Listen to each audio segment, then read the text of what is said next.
Bonjour, je m'appelle Iskander Beknazov, architecte de formation. Je voudrais vous parler de ma ville natale, que j'aime beaucoup, de la ville de Tachkent. Je voudrais vous la présenter à travers un sujet particulier qui me tient au cœur et l'issue de mémoire que j'ai par rapport à ma ville, et aussi les représenter ici avec les regards des citoyens de Tachkent.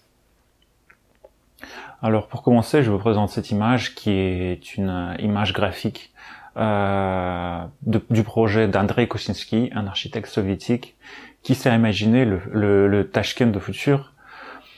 Quand il la voyait, il s'imaginait des ensembles différents, des typologies de toutes sortes qui coexistent, qui se mettent en place.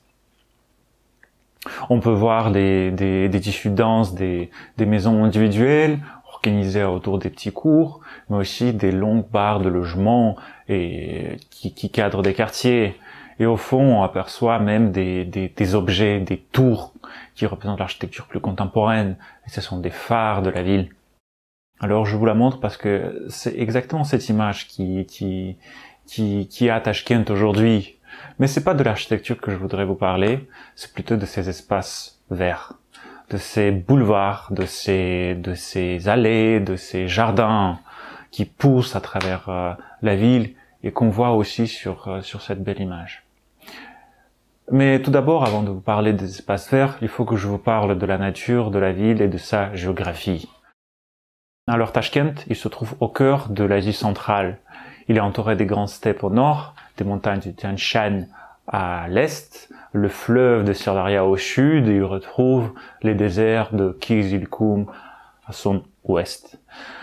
Ayant plus de 2200 ans, cette ville a traversé des différentes époques, elle a changé des différentes formes, mais elle gardait toujours son identité qui la ramenait jusqu'aujourd'hui.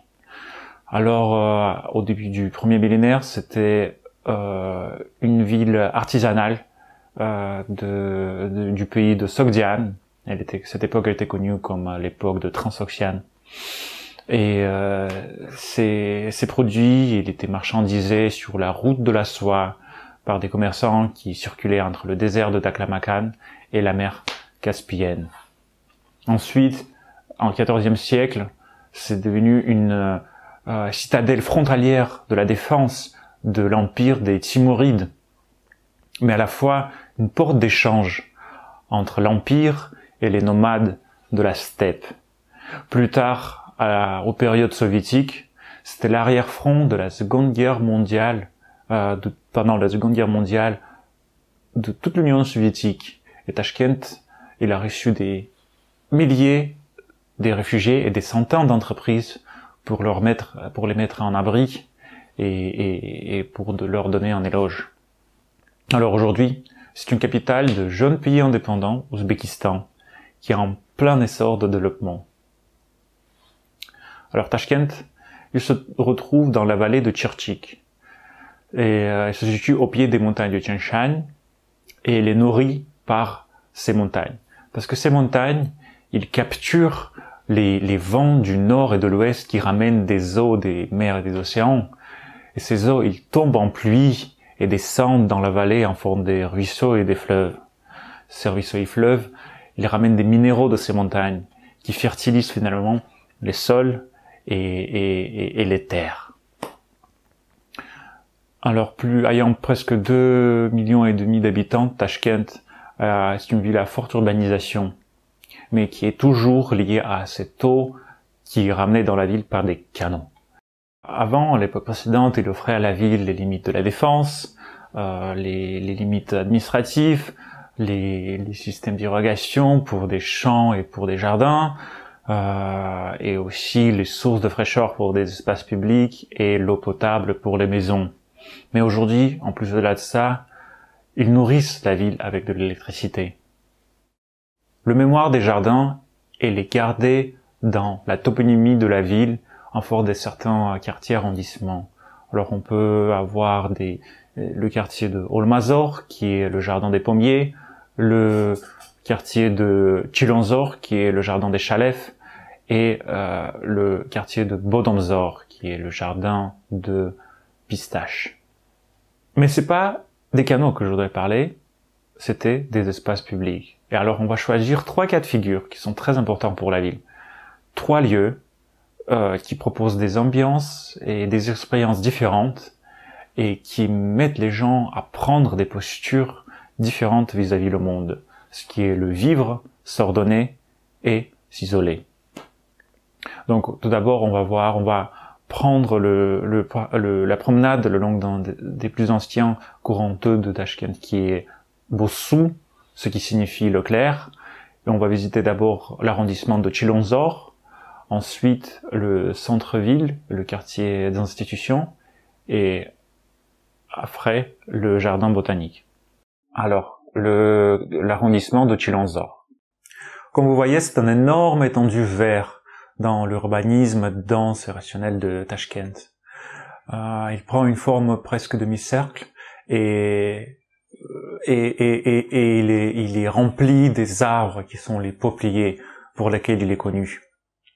De vue plus près, on voit que c'est l'ensemble des îlots. Ces îlots, ils s'appellent les micro-rayons. Micro-rayons, c'est un chef-d'œuvre de l'urbanisme rationaliste soviétique. Il regroupe les habitats denses, les espaces collectifs, les commerces de proximité, et surtout, il s'organise autour des grands équipements publics. Ces îlots, ils vivent leur vie comme un organisme à part entière, mais à la fois, ils sont connectés avec leurs voisins. Parce que quand on traverse cet arrondissement, on traverse ces îlots. Et alors, ils sont tous liés entre eux, fonctionnellement et socialement. Alors, chaque îlot, il est délimité par les voies routières, mais il est structuré par des barres de logement.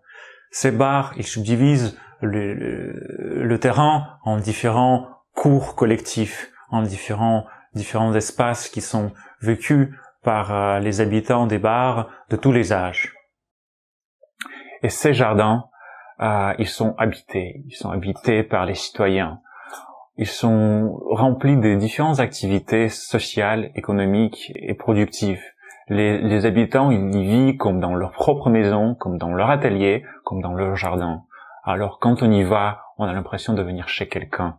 Parce que les gens, ils y cuisinent, ils y mangent, ils y tendent son linge, ils font leur commerce, mais à la fois ils l'entretiennent, ils jouent aux échecs, ils font du sport, mais tout en même temps, ils picolent, ils font la musique, ils font la fête. Mais parfois, je croisais des endroits qui étaient plus délaissés. Ils avaient une ambiance un peu plus romantique parce que ils donnaient la vue sur ces barres de logements soviétiques. Mais tout étant abandonnés, ils étaient occupés par l'herbe sauvage et par des animaux. Ensuite, on va remonter le canal encore plus et on va arriver au deuxième lieu qui est au centre de la ville de Tachkent. Donc ce quartier, il se distingue par rapport à le reste du tissu par son échelle. Son échelle des voies, l'échelle des espaces et l'échelle de ses bâtiments. Il est issu de la géométrie apparue de la cohésion entre deux figures historiques de la ville. Ces figures est le rectangle de la place d'indépendance qui s'appelle Mustakillik et le square de l'Amir Timur qui prend la forme de demi-cercle. Ces deux figures, ils rayonnent des boulevards. Ces boulevards, ils forment des axes urbaines qui structurent la ville aujourd'hui, mais certains d'entre elles, ils rentrent en cohésion. Et cette cohésion, elle donne la naissance aux formes secondaires qui sont les parcelles en rectangle formées en damier et les parcelles en trapèze qui sont organisées en éventail. Alors, comme vous pouvez voir, ces parcelles, ils sont verts. Ils sont aussi comme des jardins, ou comme des tapis verts, ou comme des socles qui abritent les bâtiments. Et les bâtiments ici, ils sont comme des objets, parfois hors échelle, parfois en béton qui traverse le temps. Parfois, ils ressemblent plus aux monuments qu'à un simple bâtiments du quotidien. Chacun d'eux, il abrite une institution, un programme, une fonction. Issus des différentes époques, ils parlent avec des langages architecturaux différents. Alors on peut y croiser la maison d'accueil des invités officiaux, qui était un ancien palais du prince des Romanov. Aussi le théâtre d'Alisher Navoï, qui est le théâtre le plus connu de la ville. Mais aussi le musée de l'histoire d'Ouzbékistan, qui est une architecture soviétique en béton, avec ses brise-soleil posés sur son socle. On peut aussi voir l'hôtel Ouzbékistan, qui est un chef-d'œuvre du brutalisme moderne, mais aussi l'architecture plus contemporaine, qui reprend le langage de l'architecture traditionnelle, comme ce musée des Timurides. Mais aussi, on peut y voir quelque chose de plus abstrait, qui est ce centre d'affaires qui nous parle avec le langage de l'architecture plus contemporaine que la ville essaie de donner aux nouveaux bâtiments, ce qui est l'édifice blanc posé sur un socle rouge. Et voilà, parfois on y croise des bâtiments vraiment monumentaux, comme cette bibliothèque nationale, qui est une des plus grandes archives des livres d'Ouzbékistan, ou ce palais des forums, qui représente le chef-d'œuvre d'architecture ouzbek. Et entre ces bâtiments, entre ces parcelles, on trouve des boulevards qui donnent de l'ombre à ces espaces et invitent les passagers à prendre la promenade et admirer ces objets. Et donc tout cet ensemble, il ressemble à un énorme parc avec une collection des différents objets, des différentes époques, chacun d'eux avec sa propre identité. Après avoir vu les cours collectifs de Chilonzor et le parc des institutions du centre-ville, on arrive à la troisième figure, qui est un jardin botanique. Le jardin, du premier regard, il peut ressembler à une nature sauvage, une nature chaotique, qui s'étouffe petit à petit par les tissus des maisons, les entrepôts et les axes routiers. On voit que c'est le royaume de la nature. Mais tout ayant l'impression que c'est le bout de la nature sauvage, en vérité, ce n'est pas le cas. On comprend pas, mais on sait que c'est un chef-d'œuvre de la pensée technique des ingénieurs soviétiques, parce qu'ils sont réunis en XXe siècle pour créer cet ensemble arboré et végétal. Ils ont créé ces microcosmes pour acclimatiser des plantes des régions diverses. Alors, la constitution du sol, le taux d'humidité et la combinaison des espèces et des cultures a été réfléchie. Mais au final, ce jardin qui était destiné aux recherches est devenu un des lieux les plus précieux pour les citoyens de Tachkent. Alors, quand on y va, on peut trouver des écoliers qui s'isolent de la ville et de sa culture pour venir dans ce jardin et découvrir le monde de la nature. Parfois, on peut y croiser aussi des jeunes couples qui s'isolent du regard public pour se retrouver dans l'intimité de cette forêt. Mais aussi, parfois, on y croise et aperçoit des personnes qui s'isolent du monde entier pour prendre une balade et se retrouver avec ses propres pensées et leur monde intérieur. Et donc, jardin botanique, c'est un véritable lieu d'isolation par rapport à la reste de la ville. C'est quelque chose de très proche pour chacun des citoyens de Tachkent. C'est quelque chose de très, très mythique pour la ville. Donc avec vue, on a vu 3 cas de figure, 3 espaces publics, 3 espaces végétaux, les cours collectifs de Chilonzor, le parc constitutionnel du centre-ville et le jardin botanique qui est un royaume de la nature. Donc il résume bien la vie à Tachkent, qui est la coexistence entre des choses complètement différentes. Mais au-delà de ça, il reste de nombreux autres espaces qui sont prêt à être découvert et à explorer. Merci.